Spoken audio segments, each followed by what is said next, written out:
सलाम बोलते हुए बटवा मारा ये नहीं बोलेंगे, सलाम करते हुए बटवा मारा नहीं बोलेंगे, हिंदुओं के प्रति घृणा मत कीजिए। अब मुझे मारिए, मुझे गाली दीजिए, तो मेरी सरकार को जाएगा, नहीं देंगे, बटवा मारने दूंगा मैं, बटवा मारने दूंगा मैं, नहीं देंगे। हजार शहजाद मर जाएंगे पर ये सनातन संस्कृति को गाली नहीं देंगे। पिक्चर चालू करो बे। चलो भाई देखो अब मैं क्या करता हूँ। सर मेरा आपसे एक सवाल है, मतलब ओपिनियन भी है कि आप सबसे ज्यादा कौशल की जरूरत मुझे लगता है आर्मी में ही होती है, क्योंकि आपको देखकर आपके काम को सुनकर मैं आपसे पूछ रही हूँ। 6 महीने की ट्रेनिंग, सिर्फ 6 महीने की ट्रेनिंग आपको लगता है कि उस कौशल को दे देती है? बहुत आज 4 अच्छा साल सवाल की है, नौकरी अच्छा में है, सवाल। आपसे मैं पूछ रही हूँ कितने लोग उसमें मारे जाएंगे, कितने लोग उसमें शहीद होंगे, आपसे मैं पूछना चाहती हूँ।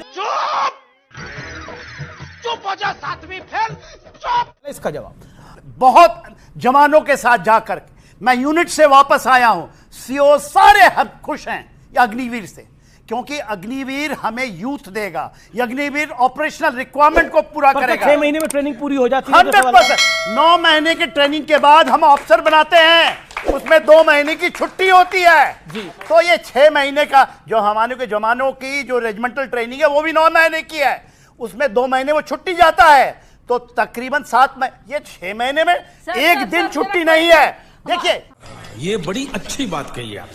ना करना। मैंने आपकी सलाम बोलते हुए बटवा मारा ये नहीं बोलेंगे, आपकी नियत ऐसी है, सलाम सर। करते हुए बटवा मारा नहीं नियत बोलेंगे, ऐसी है। हिंदुओं के प्रति 4 घृणा साल मत की कीजिए। सर्विस। अब मुझे 4 मारिए, साल की मुझे सर्विस गाली सर्विस दीजिए, नहीं। पर मेरी 18 सनातन में संस्कृति ज्वाइन को करो, 22 में बाहर। नहीं देंगे, ये बटवा मारना नहीं है। देने दूंगा मैं, ये बटवा मारना नहीं है। देने दूंगा मैं, नहीं देने लेकिन दूंगा। एक- 1000 शहजाद मर जाएंगे पर ये सनातन संस्कृति को गाली नहीं देंगे। सही पकड़े हैं।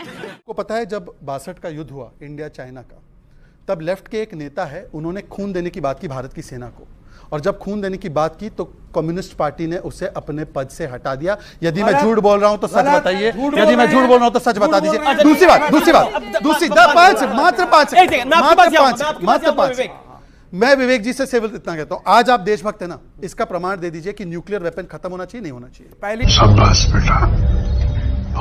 पहली चीज ये है, देशभक्ति का प्रमाण युद्ध नहीं होता हमेशा। कैसी अपमानजनक बातें कर रहा लड़का, ये अश्लील है ये लोंडा। मुलायम सिंह यादव जब डिफेंस मिनिस्टर थे, सबसे बड़ी उपलब्धि उस डिफेंस मिनिस्टर की, हम उन्हें बुलाते थे अजय भवन में, वर्धन साहब की मेमोरियल मीटिंग हुई, एक वीआईपी के रूप में मुलायम सिंह यादव जी को हम लोगों ने इनवाइट किया। उनकी सबसे बड़ी उपलब्धि थी, उन्होंने चाइनीज सरकार के साथ बैठ करके कहा कि जवान आपके भी हैं, जवान हमारे भी हैं, लड़ते हैं और मरते हैं, आपस में मुठभेड़ हो जाती है, तो बॉर्डर के इतने किलोमीटर उस तरफ और इतने किलोमीटर इस तरफ। आपको मस्त जोक मारा रे, ये हंस रहे हलकट हंस। जो मुलायम सिंह यादव का वो बयान याद है जो उन्होंने मेरे माइक पे दिया था, जब मेरा चैनल कोई और था, लेकिन उन्होंने मेरे माइक पे बांध दिया था कि चाइना हमारा दुश्मन नंबर 1 है। बिल्कुल समझ रहे हो, समझ रहे हो आप, समझ रहे हो? नहीं, ये न्यूक्लियर वेपन, ये नेताजी ने कब बोला? एक सेकंड, ये नेताजी ने कब बोला कि न्यूक्लियर वेपन इंडिया को नहीं रखने चाहिए? ये कब बोला था बताइए? नहीं बोला उन्होंने, आपने बोला ये, इनसे न्यूक्लियर बोला था कि न्यूक्लियर वेपन नहीं रखने चाहिए? कभी नहीं बोला उन्होंने।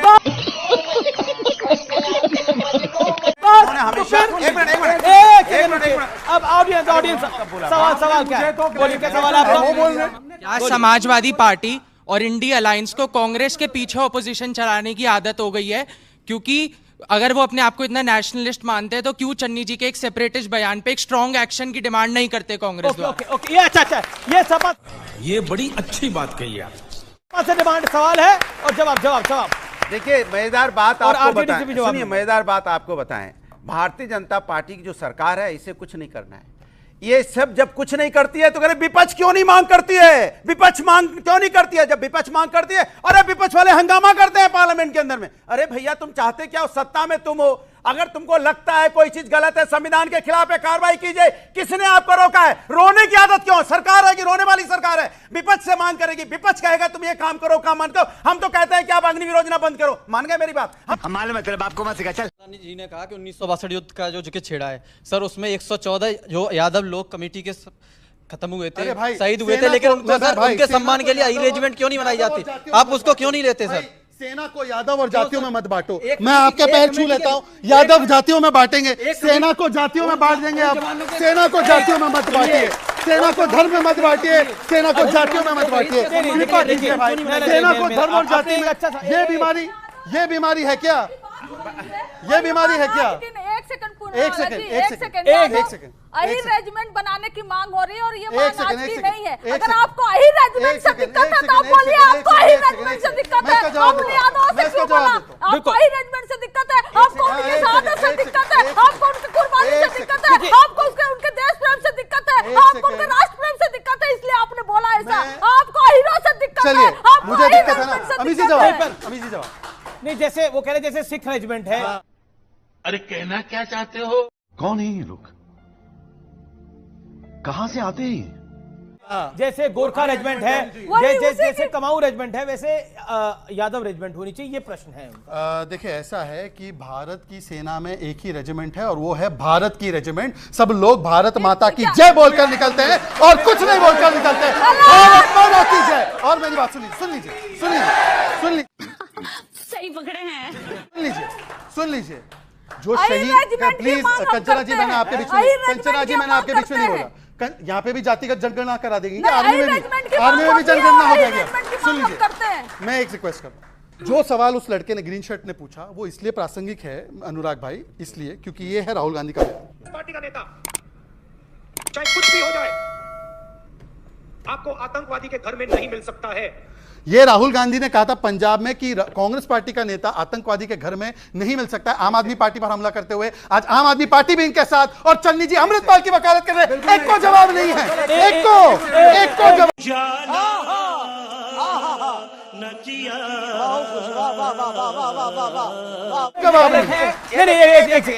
इस देश का देखो, भारतीय जनता पार्टी सरकार में उसका दुर्भाग्य देखिए। 1962 की बात होगी, हम कहते हैं कि बेटा रोजगार दे दो, उसका वीडियो नहीं सुनाएंगे। हम कहेंगे महिला पर अत्याचार होगा, उसका वीडियो नहीं सुनाएंगे। हम कहेंगे टमाटर या महंगाई बढ़ गई, उसका वीडियो नहीं सुनाएंगे। हम कहते हैं छात्रों का पर्चा लीक हो रहा, उसका वीडियो नहीं सुनाएंगे। अरे हम तो अच्छी अच्छी बातें करते, सुनाओ ना वीडियो, सुनाओ वीडियो आप। कि हम यहाँ नहीं, हम मांग कर रहे हैं कि देश में महंगाई ज्यादा है, हम मांग कर रहे हैं कि देश के अंदर बेरोजगारी ज्यादा है। अच्छा, हमको सिखा रिया है। कुछ नहीं किया।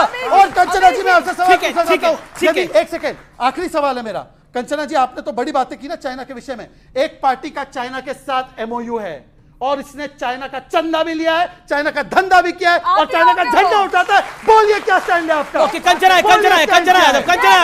यादव, मैं फिर आपको मौका दूंगा। देन के सिन्हा, देन अनुराग जी। प्रधानमंत्री नरेंद्र मोदी जी हैं जो शहीदों के नाम पर वोट मांगते हैं। ये प्रधानमंत्री नरेंद्र मोदी जी हैं जो चाइना हमारे देश में घुसकर अरुणाचल में गांव बसाता है, सड़कें बनाता है और कहते हैं कोई नहीं घुसा है। ये प्रधानमंत्री नरेंद्र मोदी जी हैं। मांग कर रहे हैं कि देश के ऑडियंस के सवाल, जो कुछ लोग सवाल पूछते हैं वो अपना हाथ खड़ा करें, जिन्होंने सवाल नहीं पूछा। सवाल क्या है? एक सवाल यहाँ पे बहुत अनटच रह गया कि 2004 से 2009 के बीच में जब यूपीए की सरकार थी तो सही वो जो हमारे जो सिपाही शहीद हुए थे उनकी श्रद्धांजलि क्यों नहीं बनाई गई कारगिल दिवस पे? ये बड़ी अच्छी बात कही आप। सबसे पहले ये जो चन्नी जी के ऊपर ये इलेक्शन कमीशन जो बोल रहे हैं उस कमेंट में मैं उसका जरा क्लैरिफिकेशन दे दूं। इंडिया अलायंस का और कांग्रेस का कोई भी घटक दल, कोई भी party anti national, separatist, Khalistani नहीं है, ना समर्थन करती है। पहली चीज। जयराम रमेश का क्लैरिफिकेशन है, चन्नी जी का व्यक्तिगत बयान था। फिर भी आप मुझे एक बात बताइए, इलेक्शन कमीशन ने, इन्होंने कहा साहब सरकार के ऊपर, सरकार की कोई गलती नहीं है, इलेक्शन कमीशन ने उसको टिकट दिया, अप्रूव किया और लड़ने दिया। इलेक्शन कमीशन को देना पड़ा क्योंकि एनआईए ने 1 साल जेल में रखने के बाद भी चार्जशीट नहीं दायर करी है, जानबूझ के, जिससे बीजेपी अमृतपाल को आने वाली पंजाब की पॉलिटिक्स में मैनिपुलेट कर सके। ये क्या? अरे कौन भौंक रहा है ये बदतमीज? कहा कि चार्जशीट क्यों नहीं फाइल हुई है? इसलिए नहीं हुई है क्योंकि पंजाब पुलिस का ये मामला है। ये पंजाब पुलिस का मामला है, आम आदमी पार्टी की सरकार है। गलत बताइए, ये गलत है, ये गलत है। अब समझ रहे हो आप? समझ रहे हो? अब दूसरी बात, विवेक, आपने इतना गंभीर आरोप लगाया, जवाब तो सुनेंगे आप अपने टर्न पे। जवाब सुनना चाहिए कि नहीं सुनना चाहिए? जिनको लगता है कि एक एक करके बोले वो हाथ खड़ा करे। सर दूसरी बात, सब एक एक करके बोले, ऑडियंस भी यही जाती है और टीवी की ऑडियंस भी यही जाती है और डिजिटल ऑडियंस भी यही जाती है। बोलिए। सही पकड़े हैं कि ये लोग कह रहे हैं ना कि आतंकवाद का जवाब कैसे देना चाहिए। एक जवाब मनमोहन सिंह ने भी दिया था, मुंह बंद रख के 26/11 जब हुआ तो राहुल गांधी तो पार्टी कर रहे थे उस समय पर, और उस समय पर 26/11 के बाद पाकिस्तान को मोस्ट फेवर्ड नेशन दिया। आज मोदी जी है, उरी होता है, बालाकोट करते हैं, सर्जिकल स्ट्राइक करते हैं और एमटीजे मुंह तोड़ जवाब स्टेटस देते हैं। हम लोग सेना को कहते हैं कि खुली छूट है। मैं सिर्फ एक सवाल पूछता हूं कि क्या चाइना के, एक सेकेंड, चाइना के साथ गलवान में जवाब दिया गया, फिर भी कंचना जी ने क्या बोला? टिकटॉक बैन किया। इतना बड़ा अपमान हमारे सैनिकों का जिन्होंने गलवान में हड्डी तोड़ पराक्रम दिखाया, पर वो कहते हैं कि टिकटॉक के अलावा कुछ नहीं किया। साले को बम से उड़ा दूंगा एक बार हाथ में आ जाए तो। सही पकड़े हैं। शाबाश बेटा। खत्म, bye bye, tata, goodbye, गया।